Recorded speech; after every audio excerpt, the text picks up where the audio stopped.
This is the Voice of Turkey's English language transmission broadcasting from Ankara in the 49-meter band between 1830 and 1930 UTC on 5945 kHz to Europe, between 2030 and 2130 UTC in the 31-meter band on 9875 kHz to South Asia and Australia, between 2200 and 2300 UTC in the 31-meter band and on 9830 kHz to Europe, Eastern USA and Canada, and in the 25-meter band on 11660 kHz between 1630 and 1730 UTC to Afghanistan, Pakistan, India, Uzbekistan and Turkmenistan. The Voice of Turkey is also beamed between 0300 and 0400 UTC in the 41-meter band and on 7275 kHz to Europe, the USA, Eastern Canada and Cuba, between 0300 and 0400 UTC in the 49-meter band on 6165 kHz to Iraq, Syria, Iran and the Arabian Peninsula. You can listen to us over the Turksat 3A and 4A satellites and on the internet at www.trt.net.tr through the Voice of Turkey link. Please note that transmissions broadcast between 2200 and 2300 UTC and between 0300 and 0400 UTC have been pre-recorded. Our email address is englishdesk@trt.net.tr.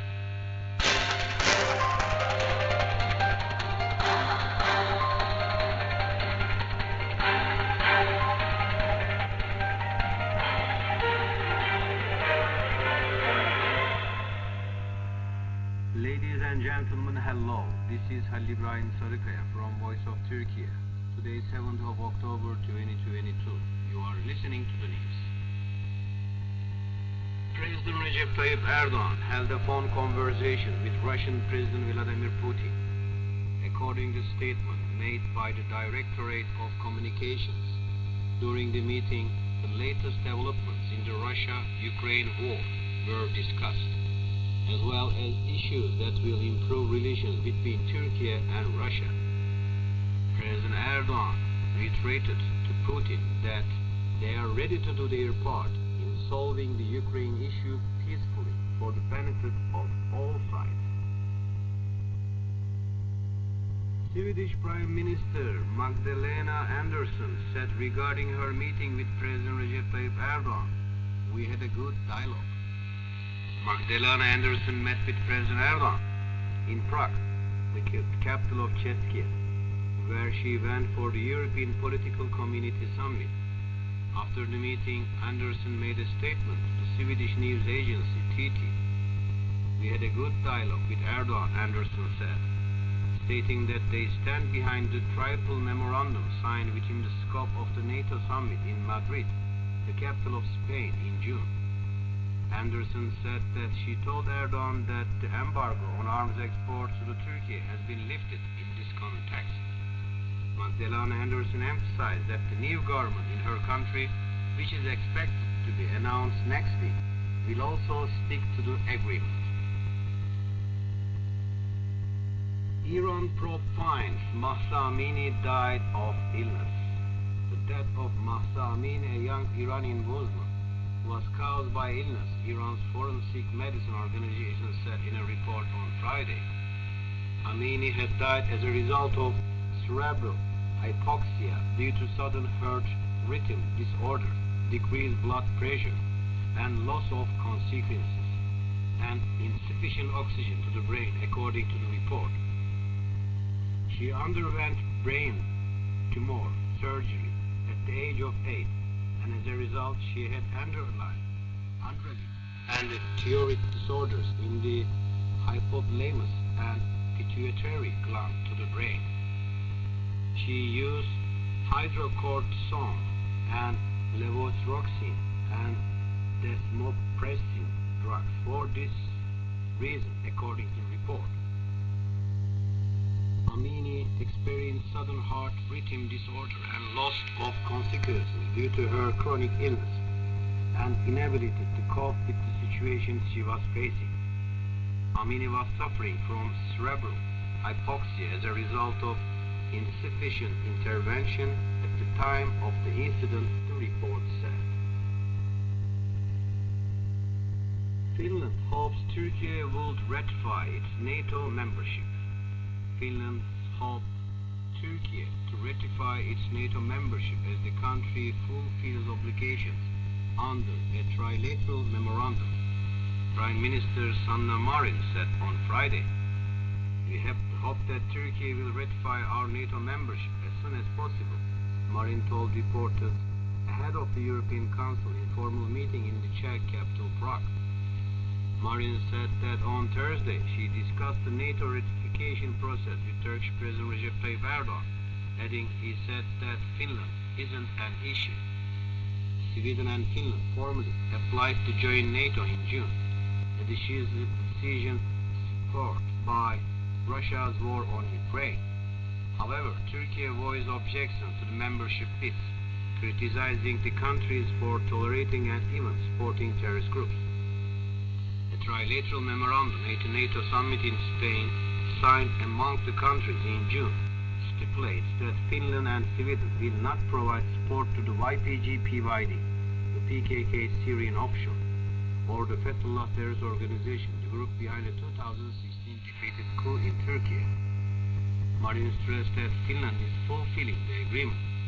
"I think it's very important that Finland and Sweden will join NATO simultaneously at the same time because it's an issue for the whole northern part of Europe, the whole security environment of Northern Europe," she added. Human rights campaigners of Belarus, Russia and Ukraine win Nobel Peace Prize.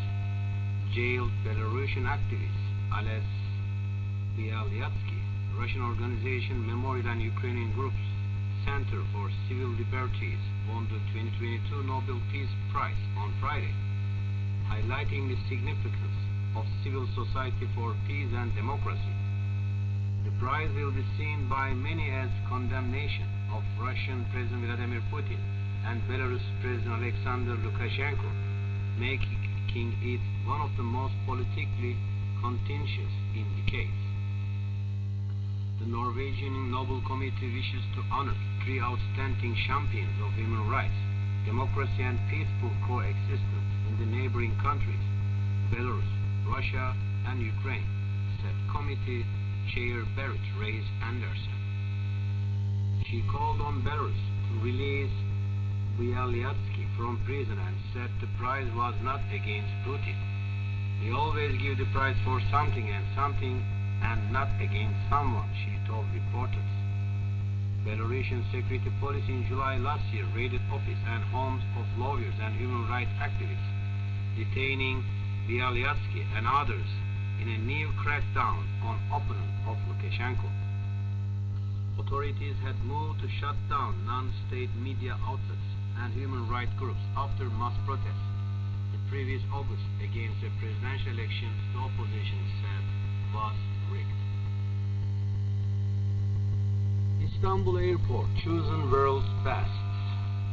Turkey's Istanbul Airport has been chosen as the 2022 best airport in the world by the readers of Condé Nast Traveler, the New York and London-based luxury travel magazine. In the magazine's annual Reader's Choice Award survey, Istanbul Airport took the first place, crowned from Singapore Changi Airport, which placed second, according to a statement from the airport on Thursday.